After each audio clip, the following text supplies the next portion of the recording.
Ngayong araw nga pala guys, nandito kami ngayon sa Masbate. Nagbakasyon nga pala kami at pupuntahan namin yung isa sa pinakamagandang puntahan dito sa Masbate. Dito lang yan sa Buntod guys. Isa nga rin to sa mga gusto kong puntahan dito sa Masbate dahil napakaganda naman talaga at white sand pa.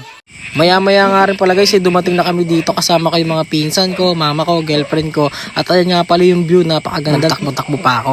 At syempre, hindi natin pwedeng hindi puntahan yung mga dapat puntahan dito. Tara na, let's go! Alright guys, so today, we are now here in Masbate Sandbar. As you can see, this place is very beautiful.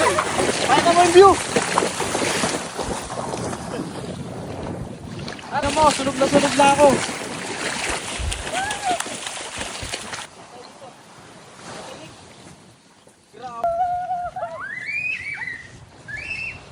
Pwede ba tayo pumunta doon sa kabila? Pwede rin dito tayo pumunta.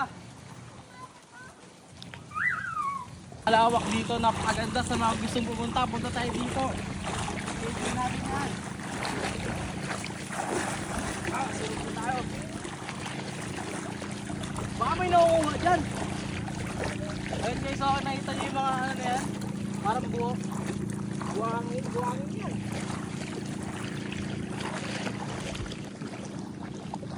Kaya dito, volunteer na ako, volunteer dito.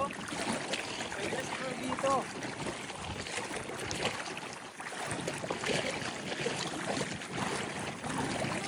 Ayan oh, lalaki oh. Lalaki ng shell.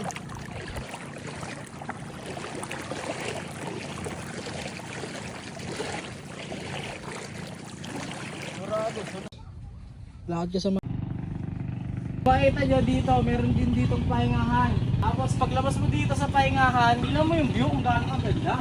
My God! Pwede dito mag-picture, maligo. Ayan o.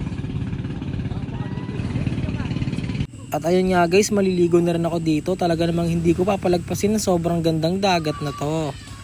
At tamang hambulan na nga rin kami dito guys dahil lumabas na nga yung sandbar dahil low tide na nga. At kung makikita nyo talaga namang napakaganda. Ang sarap magtakbo-takbo, maglakad-lakad. At ayan nga guys, pauwi na nga pala kami dyan. Isa to sa mga hindi ko makakalimutan na puntahan ko dito sa Masbate dahil napakaganda naman talaga. Malinaw yung tubig, malinis at talagang mag-i-enjoy ka.